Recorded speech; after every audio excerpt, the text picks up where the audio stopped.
So yesterday I remember talking about how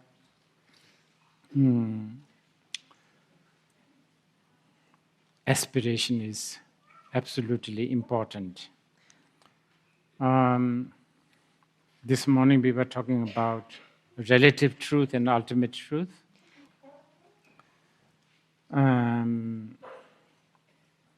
Well, relative bodhicitta and ultimate bodhicitta, maybe this is also how you can understand. Ultimate bodhicitta, when we talk about ultimate bodhicitta,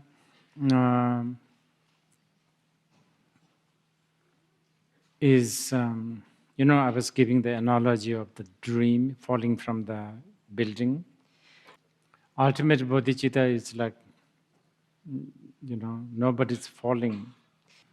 But relatively, there is the perception of falling, and therefore there is the fear.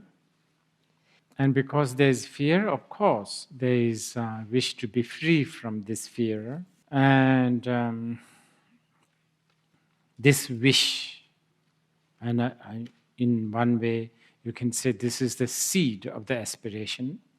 But ironically, the cause of this fear is unfounded. In reality, it's an illusion.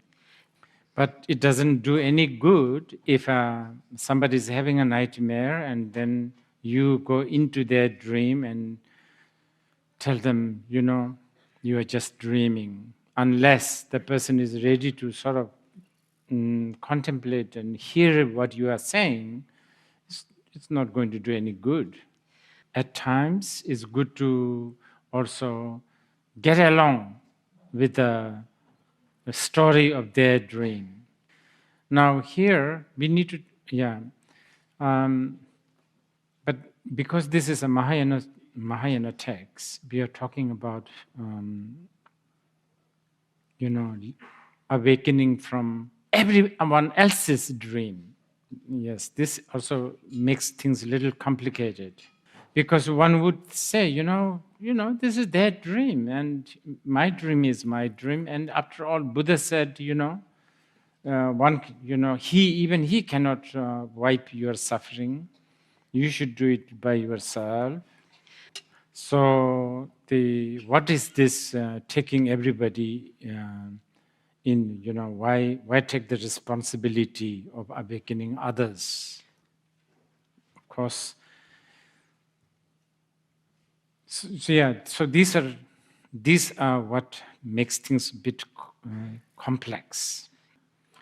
So always talking about these two, the relative and the ultimate, at times as one, at times as a different. This is always going to be challenging, and as I have noticed, many of the questions are stemming from this. There are a series of questions like this. I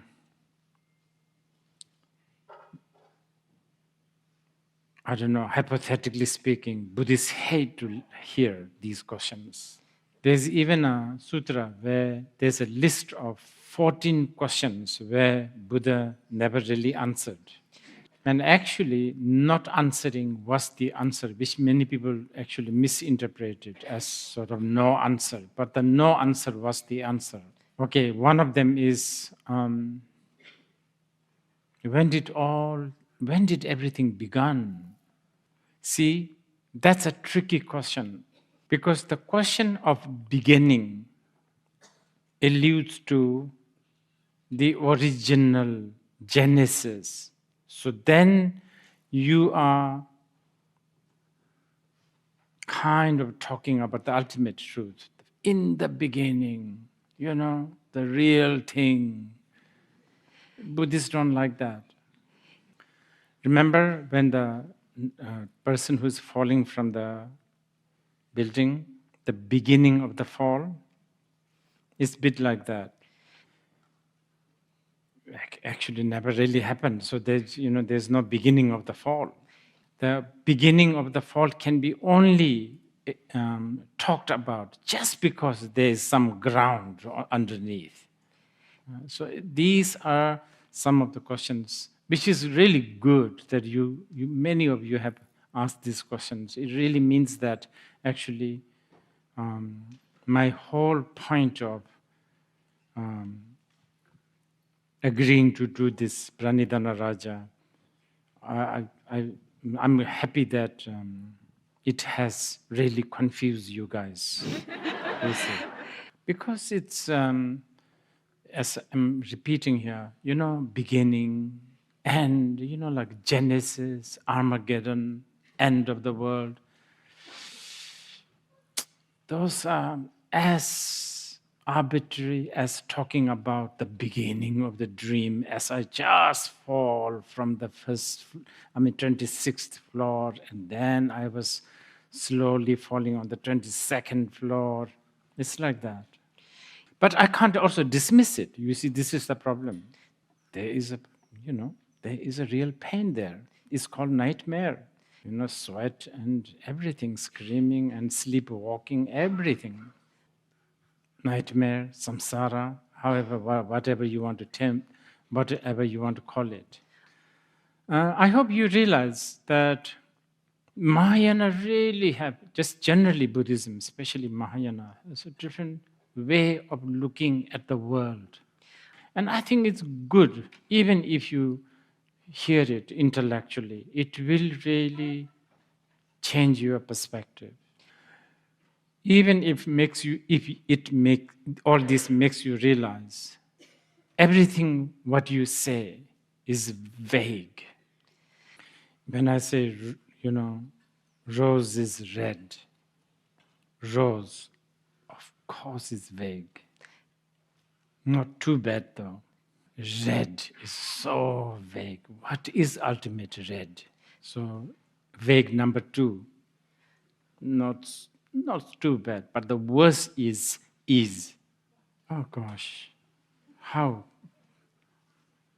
what a, tragedy this is. Red. Rose is red. What is? So you just now apply this to everything. All your values, all the things that you treasure, all the things that you dislike, I don't know, everything. But Mahayana will say, well, you don't really have to apply to everything, it's a waste of time. Just go to the root of it. I. That is just very big 26th floor to the ground floor. This whole I. And the worst is M. It's just, the whole... it has been with me for 62 years, can you believe? And then a great bodhisattva was laughing at me. 62, then there's nothing. Billions and billions of lifetimes before, when you were a spider, when you were, I don't know, some bugs, or when you have when you have a totally different language.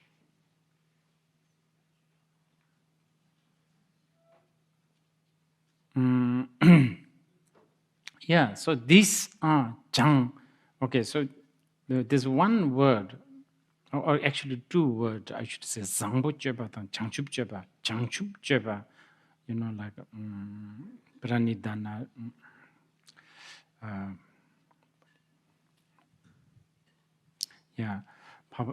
Zangbo Jeba, Zangbo, sort of Bhadra, and then Changchup is Bodhi. Charya, bodhicharya, bhadracharya. Charya is like action, maybe it's like the way you live, the way you function, basically.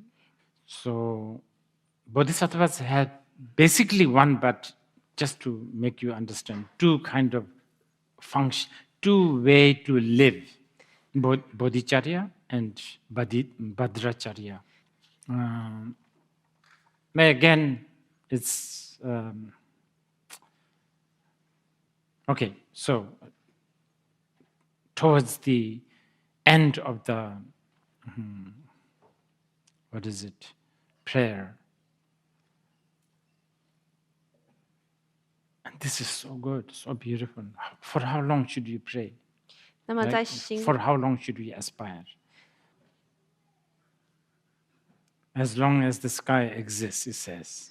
See, I told you, they don't like this kind of words like, for how long should I pray? When did it all begin? When will it all end? They don't like these words. So then that's how you get answers like namkitadu juba chisamba semje malu thaya tejin di chisam la dang mo thajuba dag manam thaya desamo as long as there's as far as there's a sky there is that much emotion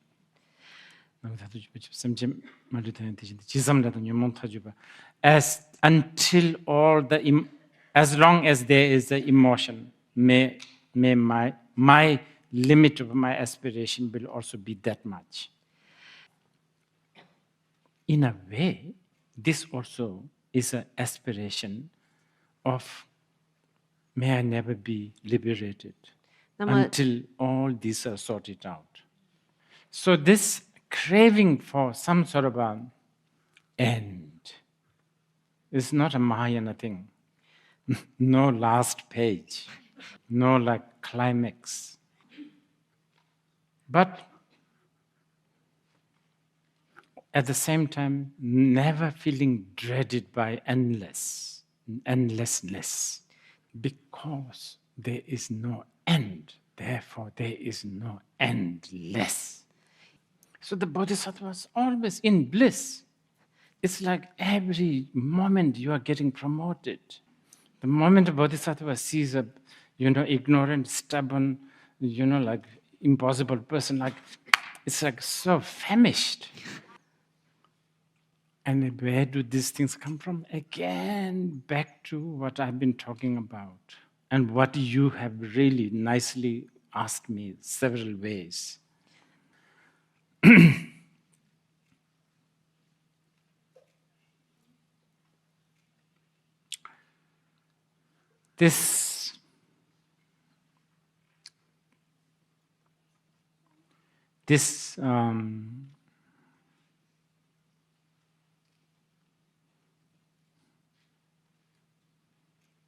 The intrigue, the curiosity of the beginning, and this longing for the end is really not a Buddhist language, and especially Mahayana.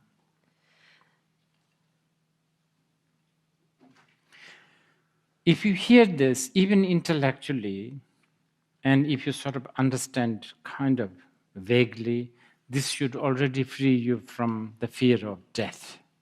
Well, that's what the commentary says, so I'm saying this. Changing death is just like changing tight swimsuit, like extra small size. Takes a bit of a time to, shrug it off.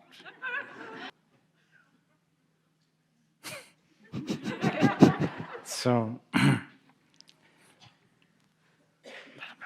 okay.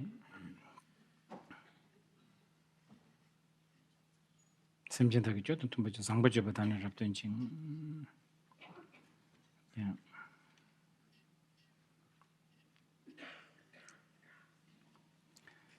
May I be, okay, so just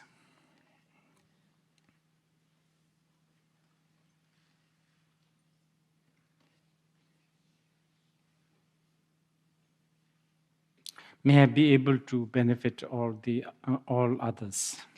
Okay, actually, there are two things. May I be able to make others happy.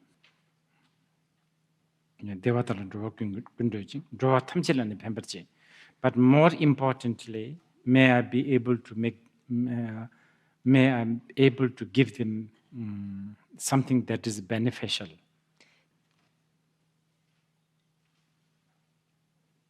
It's like, giving you ice cream makes you happy. Immediately after giving the ice cream, I should take it away because it'd be beneficial for your health. It's a bit like this. So may I be able to make them happy, and may I make people, may I create benefit to others. May I be able to accomplish all the Buddha activities just according to the Buddhas. But may I also be able to do that according to the according to sentient beings' mood and culture and hang-ups and all of this. This is so important, this one. Doesn't believe in one-fit-all glove. Mahayana don't believe in that kind of glove. If your disciple happen to be a mist or a spider, you will have to act like one, talk like one, behave like one. Like getting really excited, swinging on those, what do you call it, web, stuff like that. However, like, I don't know, you have to, talk according to that. But, don't forget, but, we should all maybe also be able to accomplish how the things according to the Buddhas. Yeah, that's there always. And may I be able to do these activities without any, endlessly.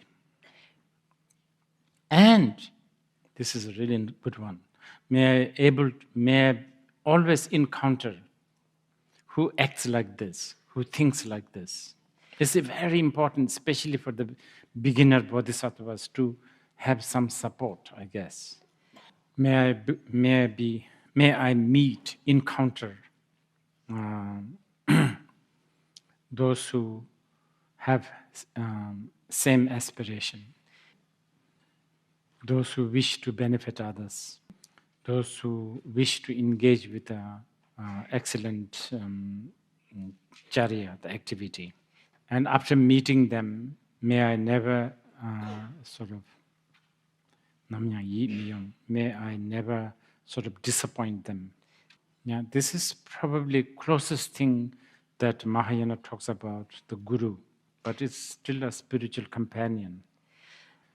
And Sanjay Sejguru. And then may I always learn to gaze to the Buddhas that are surrounded by millions of the bodhisattvas. And without any tiredness, may I be able to make offerings to them all the time. I don't know how to sort of articulate this. What it's really talking about is not really like it's going to come in the future. What we are talking about is like there is Buddha surrounded by millions of bodhisattvas right now as you open your eyes, and you just need to learn to gaze at them. You need to see them, not just look, actually see, and not only see, interact, like offerings, like asking questions, receiving the answers. Again, just to remind you, this is Avatamsaka Sutra. This is part of the stem array. Sometimes it's called Flower Ornament Sutra. I guess, okay, I don't know, definition of ornament. Ornament is like something that you arrange so that suddenly everything gets sort of accentuated and become kind of special, something like that, right? Gem, we call it.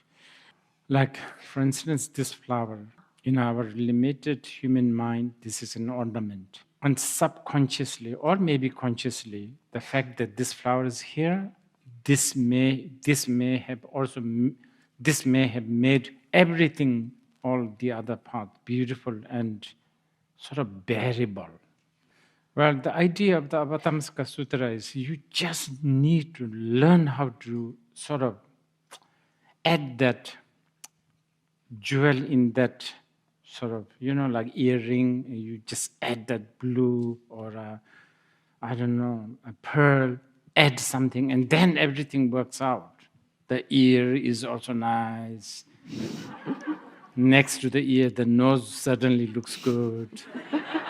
Next to the nose, the mouth suddenly looks good. And then everything looks good. I don't know.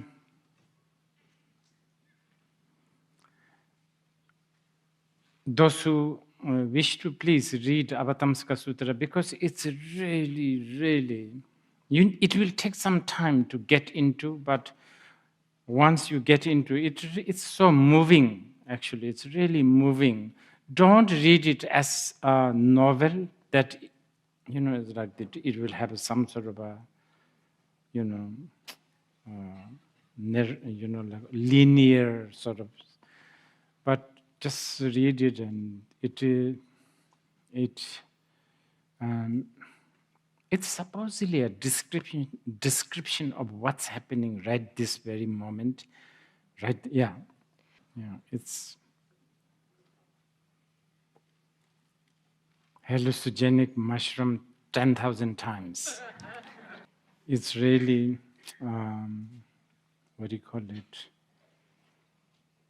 Not just the vision, sound, values, distance, history, everything.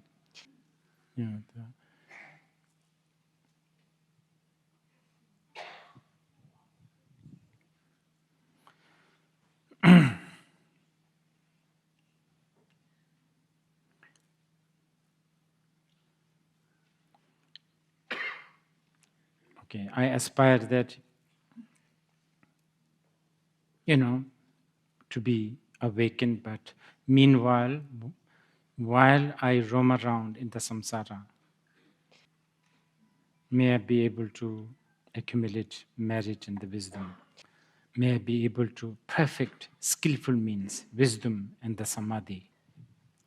And again, on top of each one atom exists Buddhas, numbers of the Buddha that is equal to all the atoms in the universe. I will look at these Buddhas. I will gaze at them, and I will emulate these Buddhas for ocean like eons. And I will listen to ocean like teachings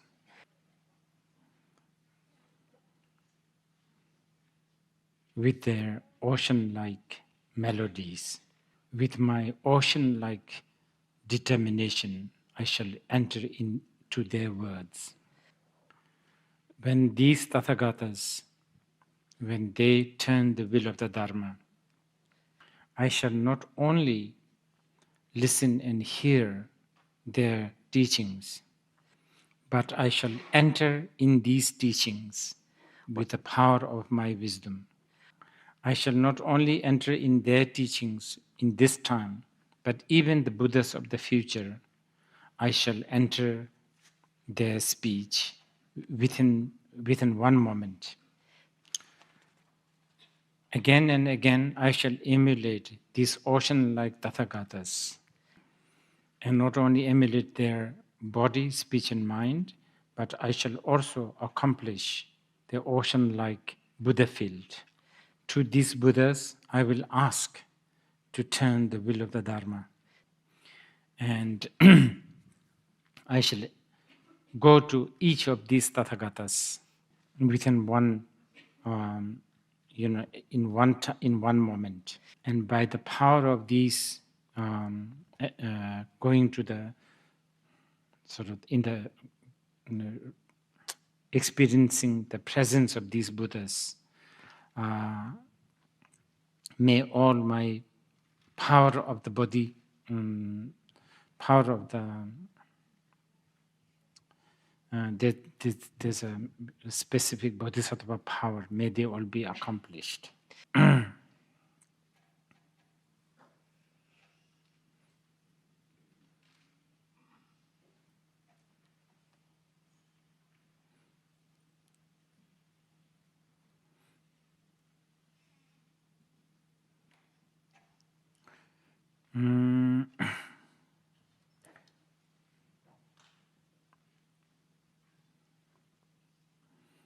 Just maybe okay. So one of the power is power of like a miracle power,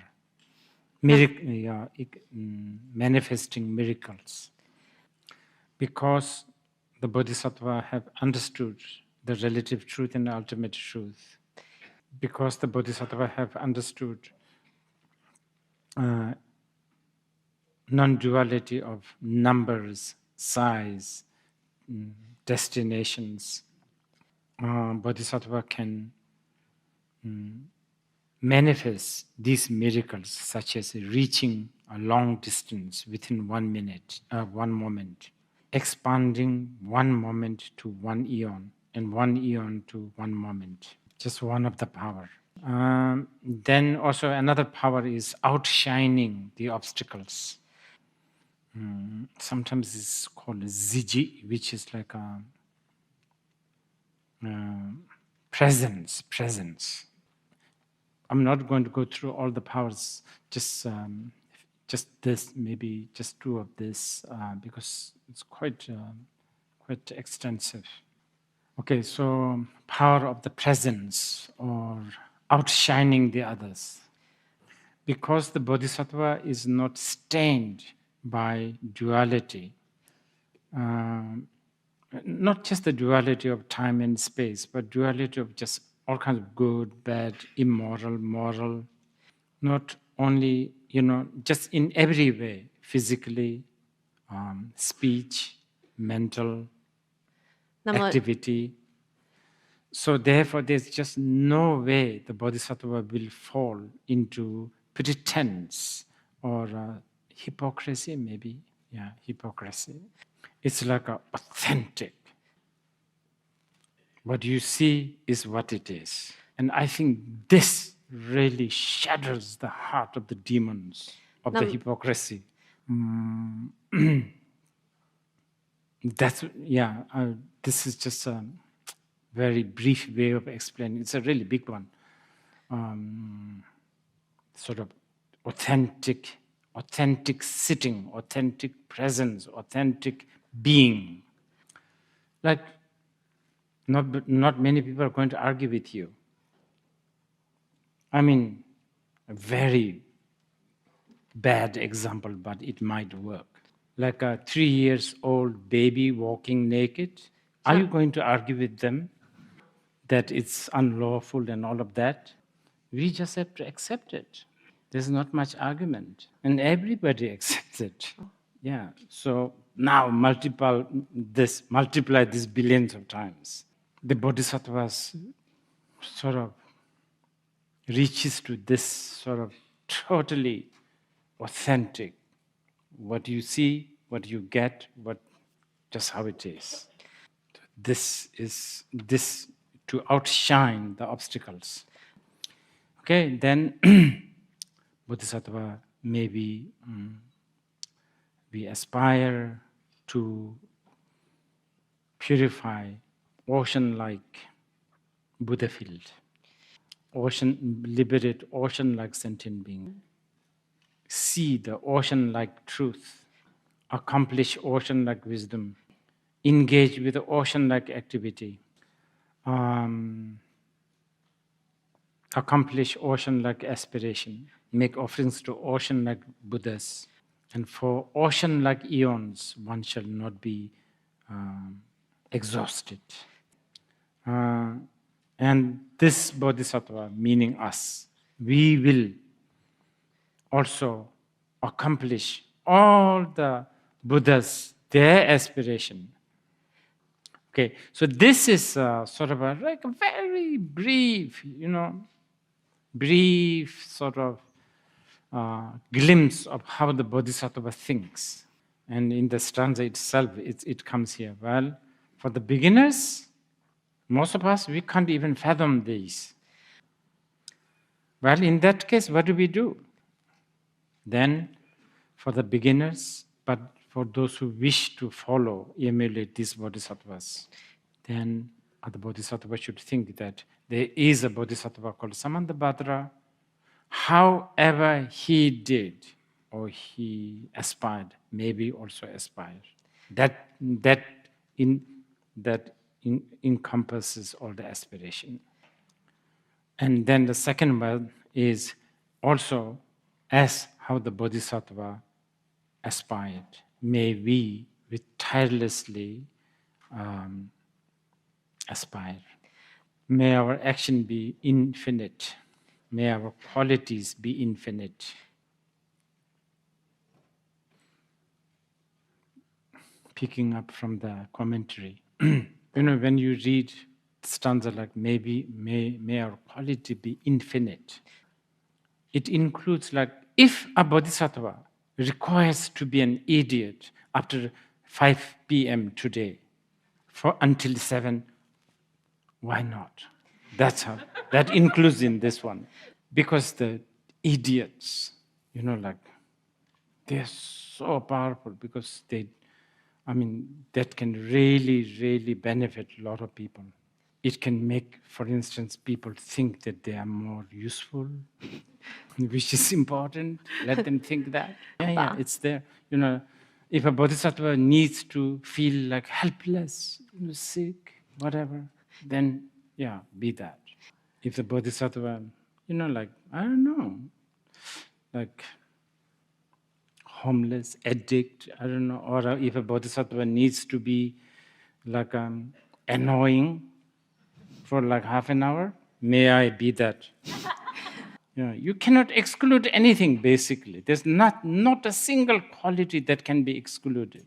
Only thing that can be excluded is something that will go against the truth, or something that will not benefit others. Yeah.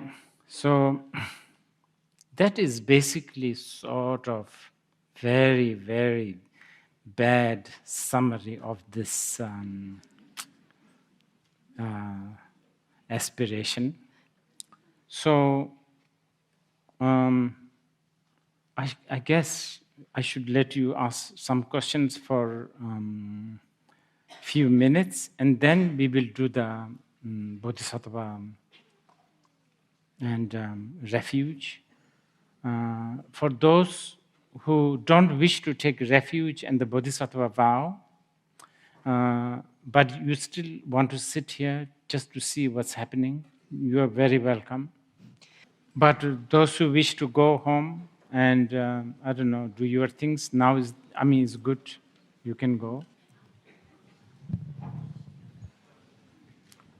Meanwhile, we have some questions.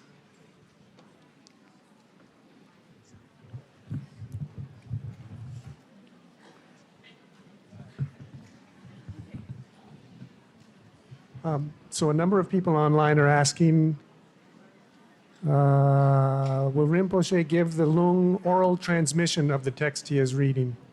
Okay, I will.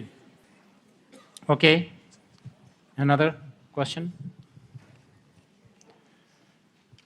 Can Rinpoche please share some advice for people dealing with depression? It's a little difficult because I'm not trained. I'm not really trained. So and it's a very, I don't know what depression also means. It's so large, looks like. Connected to physical, chemical, mental, emotional.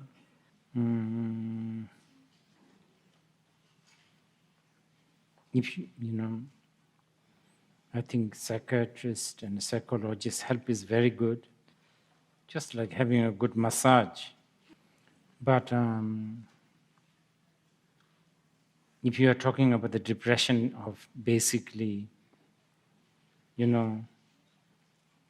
samsara as ever leaking plumbing system, then you have to sort of accept that it cannot be fixed, and that will already help a bit. It really does help. When I'm in places like Japan, when even a small thing goes wrong, I get so annoyed. In my washroom in Nepal, that washing basin seems to be forever not working. I'm actually not really annoyed. I just already accept this. That's how it is. So, cause and conditions, how to deal with the cause and conditions. Okay, can you? Yeah. Thank you, Rinpoche. Can you please use your example of falling in a dream to explain the difference between Theravada, Mahayana, and Vajrayana tradition? Theravada, Mahayana, and Vajrayana? Vajrayana, yes. Just these three? Are there more? No. I mean, just the difference of these three? Yeah. Okay. I have to be brief. I mean,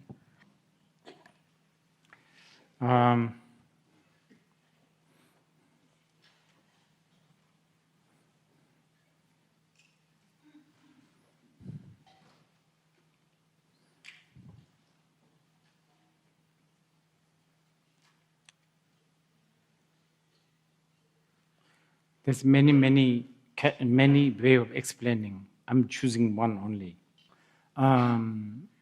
This is regarding the practice.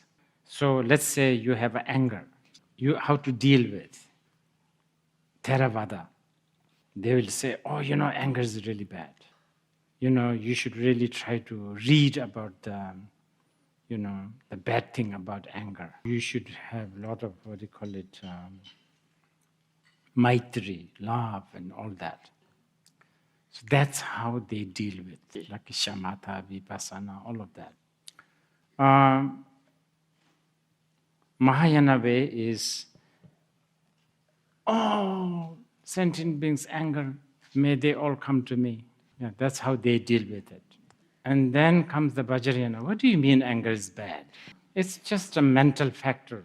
Just don't let it entangle you, just watch. Yeah, this is a very famous one, Pang Jur She Sum. We call it Pang, abandonment, Jur, transformation, She, no. Okay? Also, it's also because of the disciples. The disciples hears it in a different way.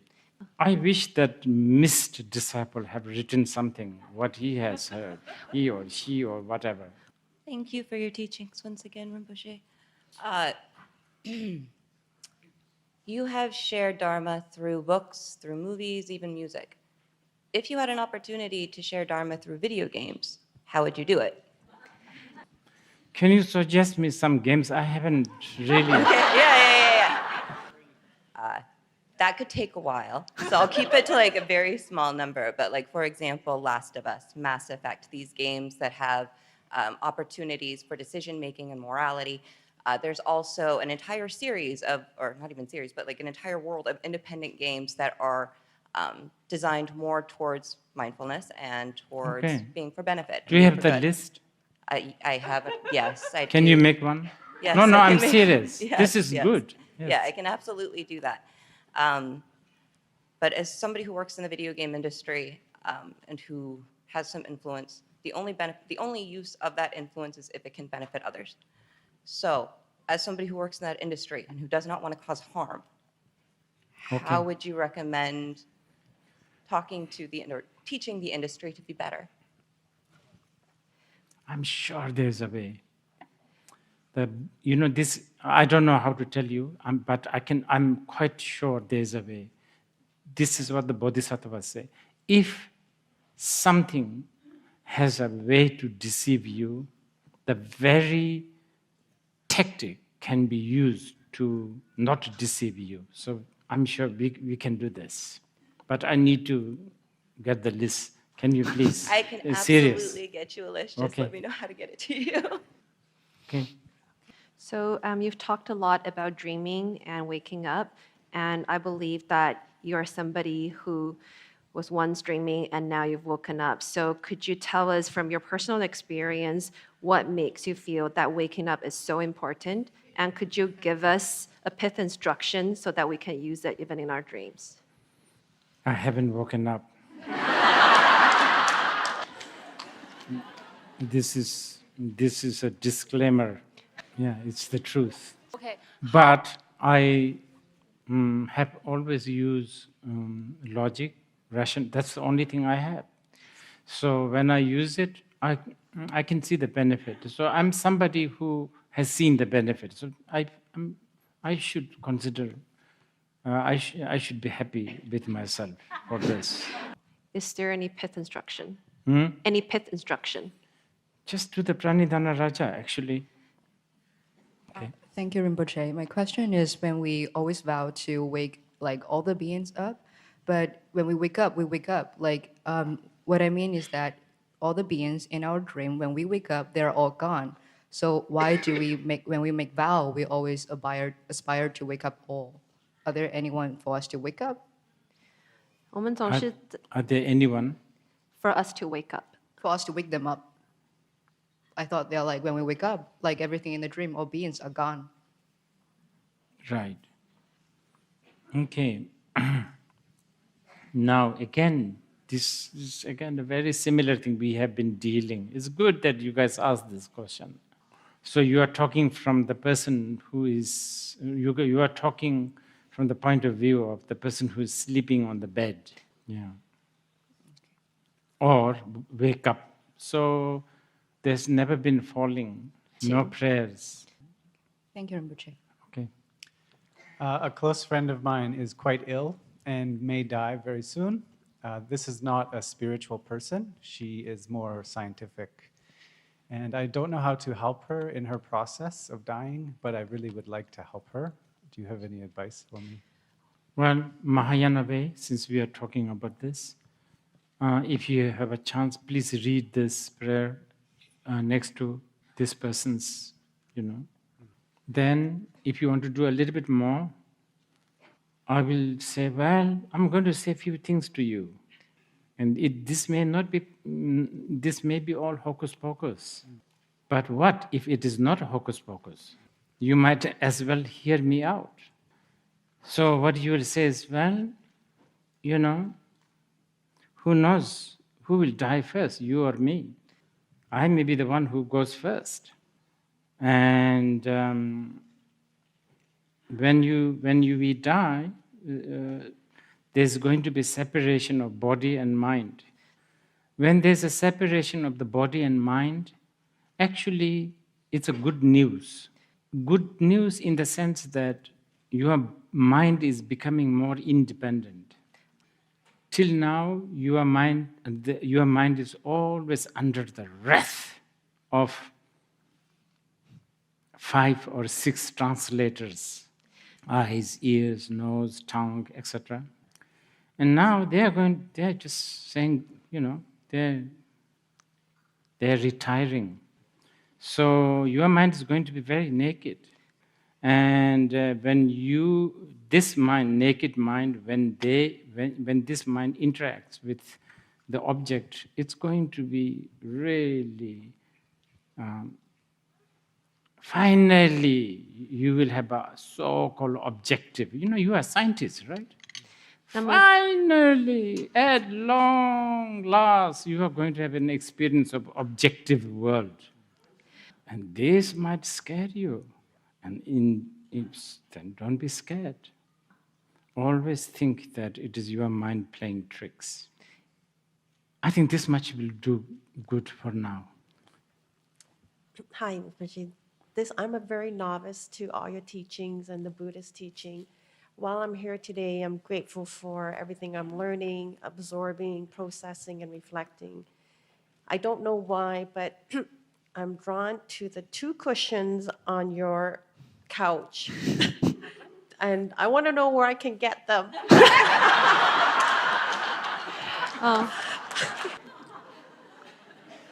You better ask these guys. I don't know. Okay. Very good. It's a really good question. Yeah. This morning, you talked about accomplishing Buddha fields, and you gave the example of going to North Van to sneeze. It sounds like a joke. Are you trying to express that accomplishing Buddha fields is also like a joke?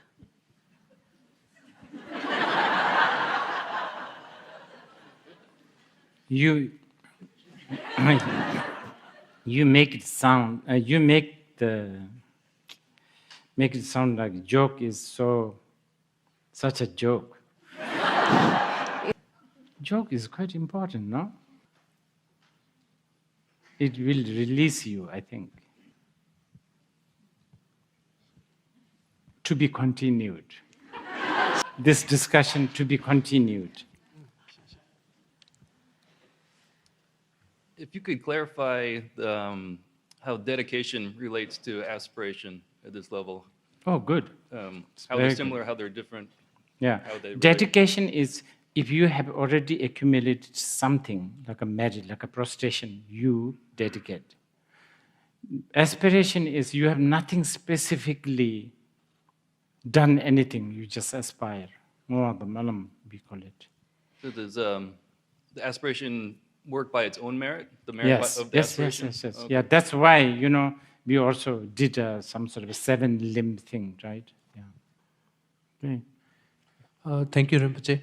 Rinpoche, you mentioned about sometimes how it's not a good idea to tell someone to wake up from their nightmare because they may not be able to accept it. At times, from my previous experiences, it has helped when you advise someone in as per my perception. But then I was hoping for some kind of advice as to when we can decide that it is a good idea to tell them or not to wake up. Supposedly, there's this aspiration, may I always encounter this friend, community. Yeah, those friends supposedly know how to sort of, should they tell you are dreaming or when to wake you up? Should they wake you up abruptly or should they tickle you or bucket of water? That's why. 那么在 So aspire for a good companion. Okay, we'll have to sort of. It's a question from my wife. She's been practicing Nandro and she's doing Guru Yoga. And when she reads the sadhana, she kind of loses the joy of it. But when she doesn't do it, then she doesn't feel this way. So what should she do?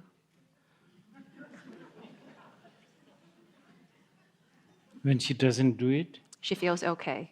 she She feels okay when she's not doing the Guru Yoga. But when she is reading the sadhana, then she feels like she loses the happiness. And I see.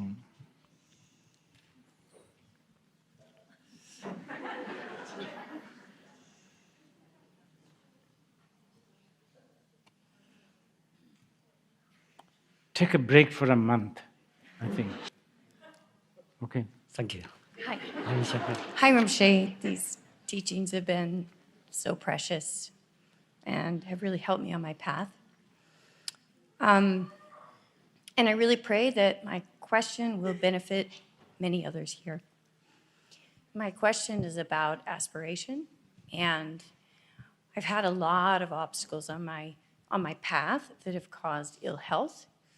And I even tried to reach out to my teacher and had an opportunity for communication and then was hit by a dump truck and lost my ability to communicate and to speak. And after a year, I tried to write, but it wasn't from my heart. I couldn't feel my heart because of the situation. And it just keeps happening. More and more and more things keep happening like this. So my question is about aspiration.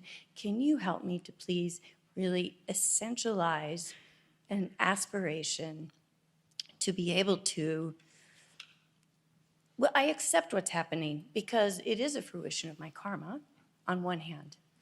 And yet I really have a wish to be able to serve the Dharma and to care for the Sangha, and I've been unable to really do that because of lack of vitality of my situation. So is there an essential aspiration you could help me with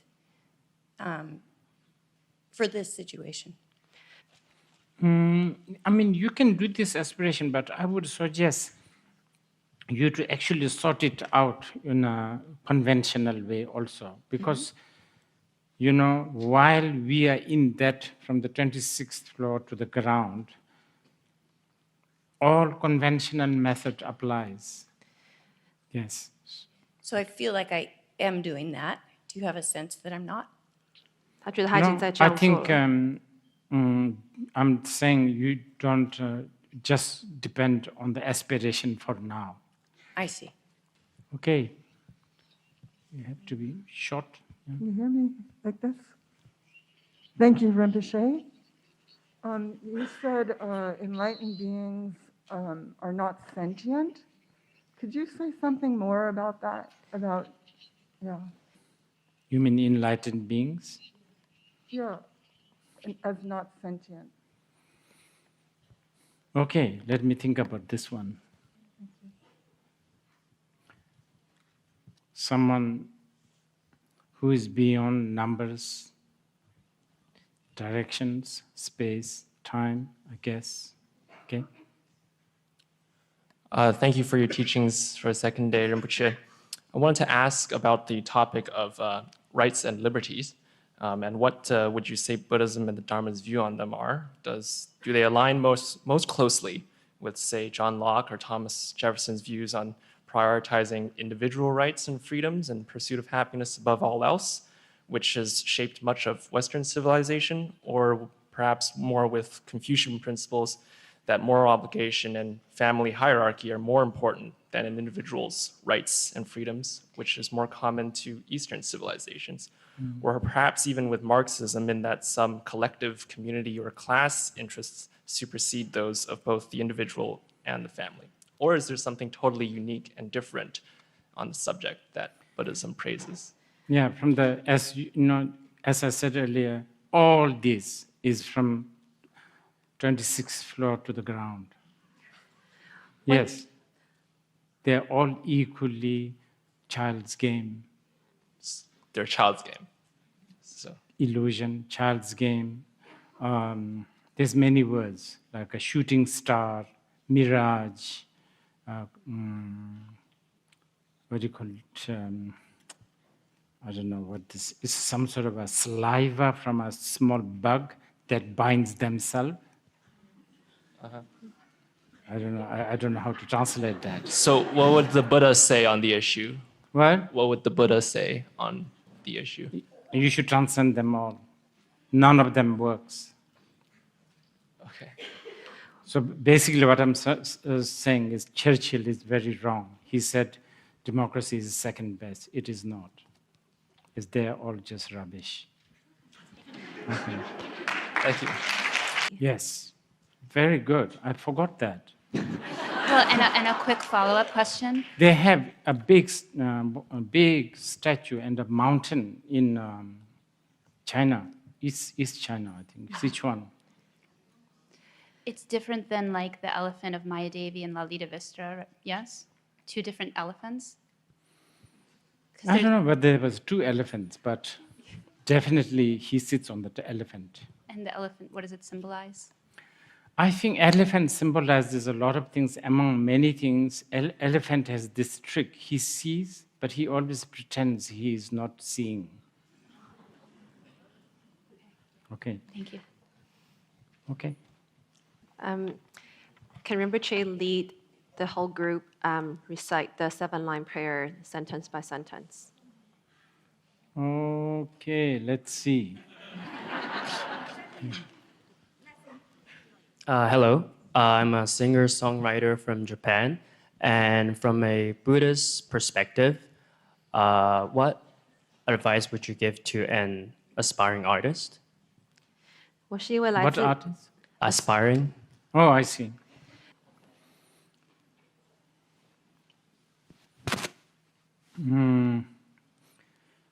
The Buddhists have a lot to say about art. There's a whole lot study about Nirmanakaya. You know about Fudo Myo? No, I'm not too Okay. familiar. Yeah. Anyway,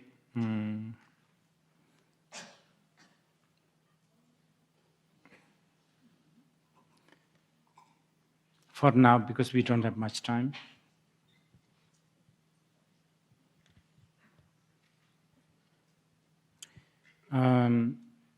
art is something to do with the illusion in Buddhism, assembled, but it is worthy if it can lead to the truth. Yeah, that's all I can say for now. Thank you so much, Rinpoche. My question is, what would you suggest that I say to console my friends who has recently lost their loved ones besides doing dedication and releasing life for them? Oh, this, I don't know, a lot of things, I guess.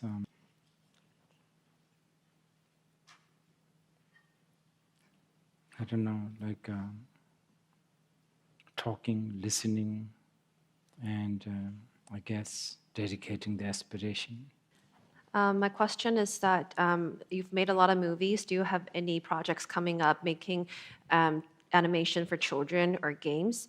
Do you have people around you who can help make these movies or games so that children will not just be sucked into all the destructive ones? I was talking to, I'm going to watch this video, engage to these video games. Okay, thank you. I do have one movie project about a kleptomaniac monk. So let's see. Okay, thank you. Thank you so much, Rinpoche, for your teachings. I have a question. Actually, it's coincidental, also related to kids. Because I realize that when in the education system now, we're kind of illusionized. We're always saying we, I, and I want to be successful and all that. But in Dharma, it's actually the opposite. And if we are trying to organize events at the local centers, Buddhist centers, to help the kids, how can we do that? Well, is there any advice you could give that we are not forcing them to become Buddhist, but that we're trying to help them to get enlightened, become a Buddha? Thank you. This is a very important question. And I don't really have a proper answer, but I'm trying to sort of facilitate creating a school and all of that. So please keep in touch. We will try to see what we can do, together. It's an uphill traffic, it's not an easy job. Okay. Hi, Rinpoche. We've been talking about aspiration. To me, it sounds like it's almost like we're making a wish or making a prayer. And my question is, who are we sort of making the prayer to? Is it like a almighty God that has the power to grant us a wish? Yeah, good. Buddhist, generally, strictly speaking, none. You are just generating your aspiration, determination. But if you want to have one, the Samantabhadra, because he aspired to help you actualize your aspiration. Okay. Oh, Rinpoche, I have a lot of questions, but it's not really the time or the place for any of them. I just wanted to say hello, and hopefully we will meet again in this lifetime, okay? Oh my goodness. Thank you. Oh, wait. Okay. Where have you been? Here in Vancouver. You still have the stone? No. Oh, I have lots of stones. Where are they? I got some in my pocket. Oh, okay. Good. Thank you, Rinpoche. I just have a question because I'm a beginner and I just wonder if Buddha encouraged us to pray for rebirth in Pure Land, and then why so many monks they try to reincarnate in Earth again? Oh, well, I think you are talking about some Tibetans, right? Tibetan. It's a very minority. There's like thousands and thousands of Chinese, Japanese, the Zen, like Korean, and the Thai, and Burmese, they don't even think about this thing. There's only a few Tibetans in the Himalayas, they have that thing going on. And actually it has caused a lot of, puzzlement. And then now there's also a lot of corruption because of that. But it's also kind of interesting. So it's not also going to go away. No, it's very interesting.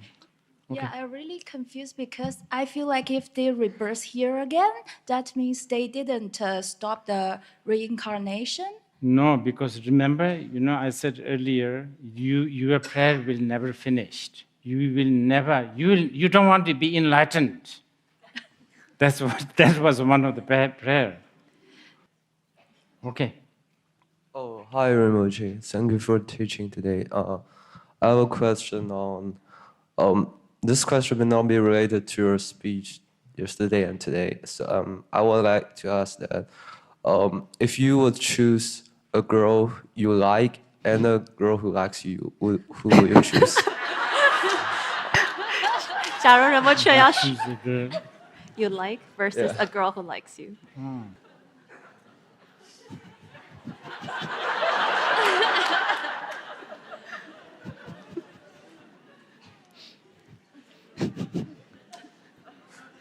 I have to think about this. It's okay. Yeah, it's okay. Can we exchange our email? 可以把 Yeah, email yeah, 给 sure, 我 no 吗？ problem. Then I will tell. Yeah, maybe you should help me. 也许你应 sure, 该 it's my 帮我。 pleasure. No problem. Yeah. Okay. Well, there we go. Okay. Yeah. I think just yeah. This. Hi. Hi, Rinpoche, nice to meet you. I became a Buddhist since 2012, but I only started to watch your videos and read your books since 2020. So then I remember I wrote a line on my social media. I said, I need to meet Dzongsa Rinpoche at least once in my life before I die. And today I feel like my mission is accomplished. So thank you so much for coming to Vancouver. I was actually I just found out you're in Vancouver since last night, accidentally on Redbook, Xiaohongshu, from one of your videos that you're greeting to New Zealand, your students from New Zealand. And then I found that the tickets were sold out. So I was begging the girls at the entrance to sell me one more ticket. I brought one of my friends too. He didn't get to get in, but they just sold me one ticket. So I just feel really honored to come here and see you today. And thanks so much for coming to Vancouver. I hope you come again.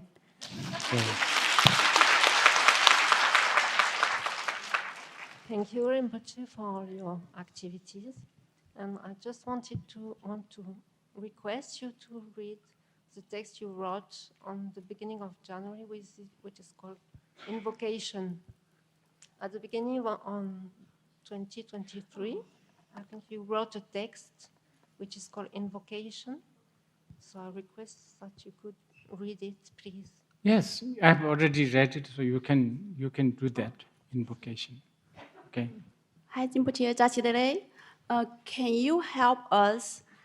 Can you tell us how can we really achieve the level Maha and the non-duality in reality? Oh, hearing Because and contemplation. No time, no space, no form, no shape, and no color. It really bothers me. Thank you.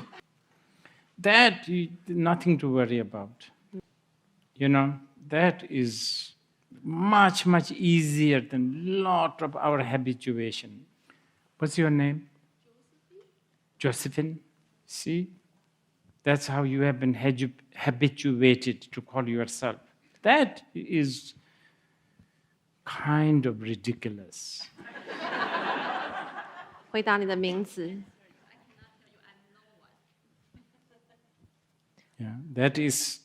Yeah, so we get habituated like that. So now we use the same tactic to habituate. It doesn't mean you are no one. It just means Josephine, body, mind, speech has no truly existing nature. No one means nihilism. So little difference. That one, yeah.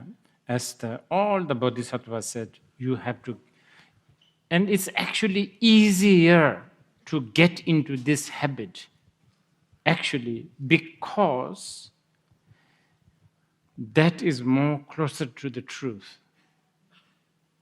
Yeah.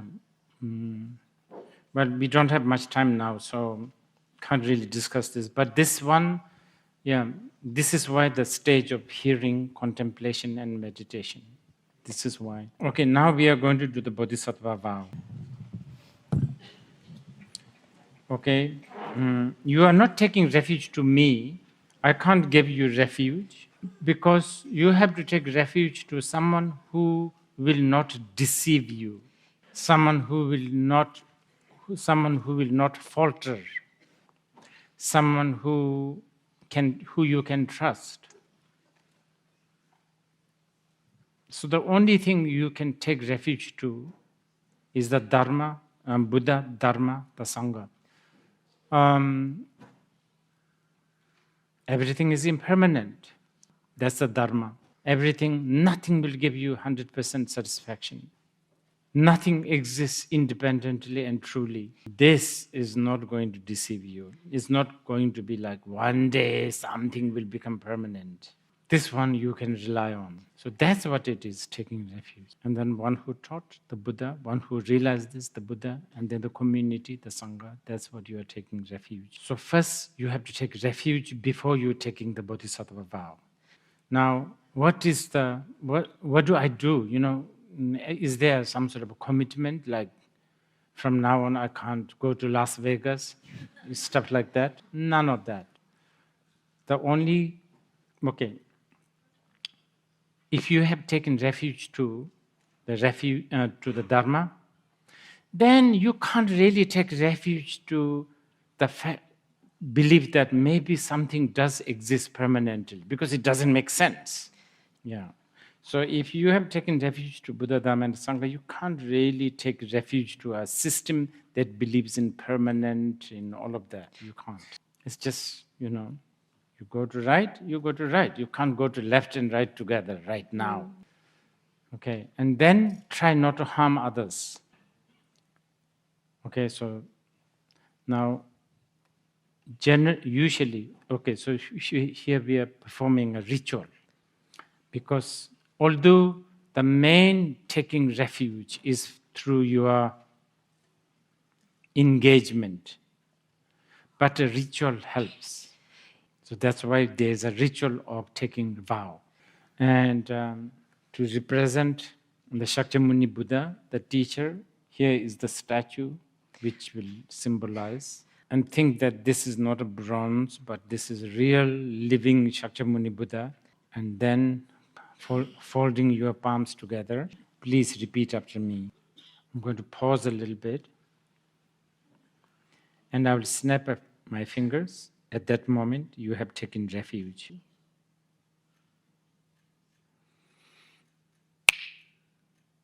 Okay, now to take the Bodhisattva vow.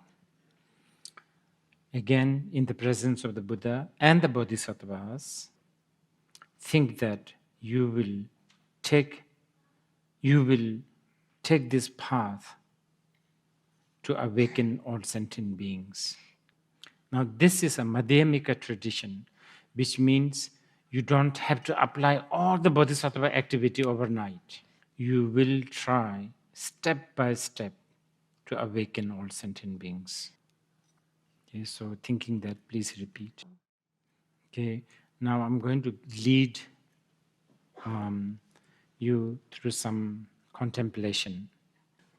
So please think that today your life has become fruitful. Today I have become the heir of the Buddha. From now on, I shall try my best to engage with the Buddha activity. Like a blind beggar stumbling into treasure mine, amidst these negative emotions and habitual patterns, I have found this supreme kindness, the wish to awaken all sentient beings. I rejoice myself. And then think, declaring to others. Today, in the presence of the Tathagatas, I have taken the Bodhisattva vow. May all gods and asuras be happy.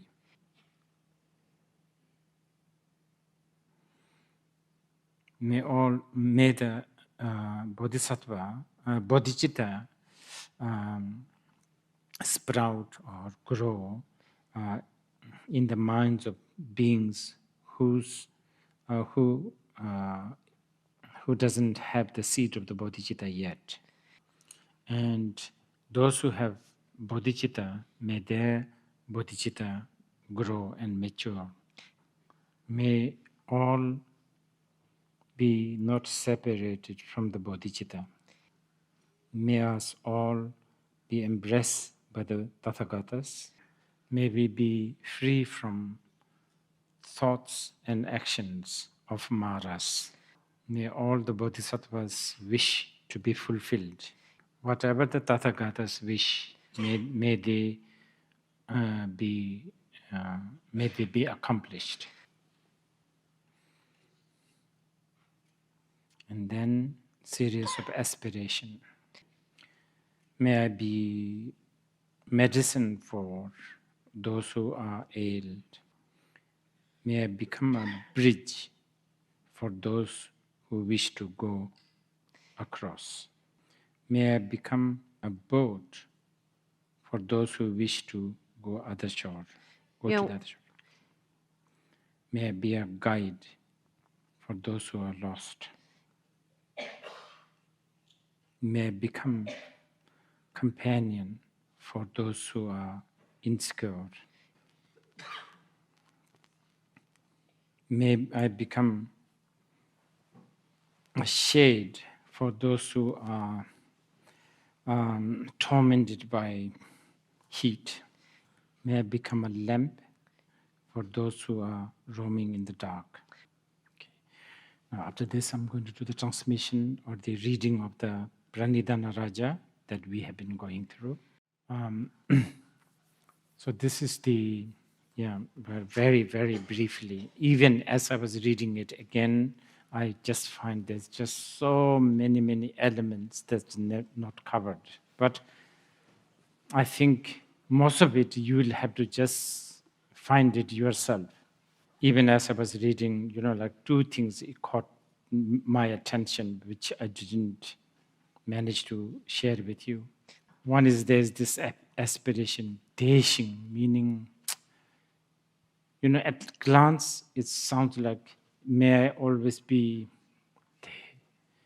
deshing. It's like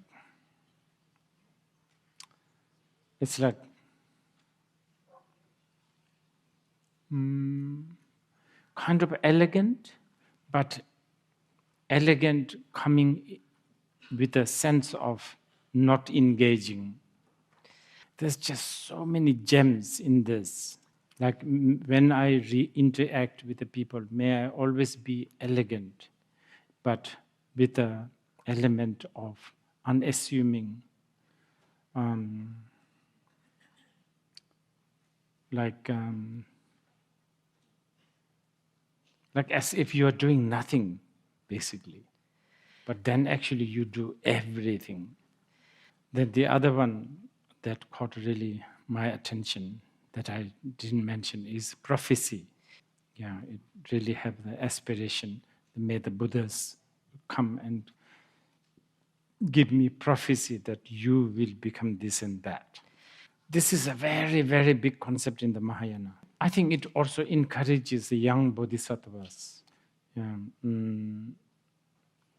Sometimes some of these bodhisattvas, these Buddhas, they can even prophesize that so and so in the future, eons after eons, you will become so and so and so. Okay, I know I haven't given you refuge name. If you insist, for those who don't have, I know most of you have, but if you really want to have, call yourself Flower Ornament. Okay, that's it. Thank you so much.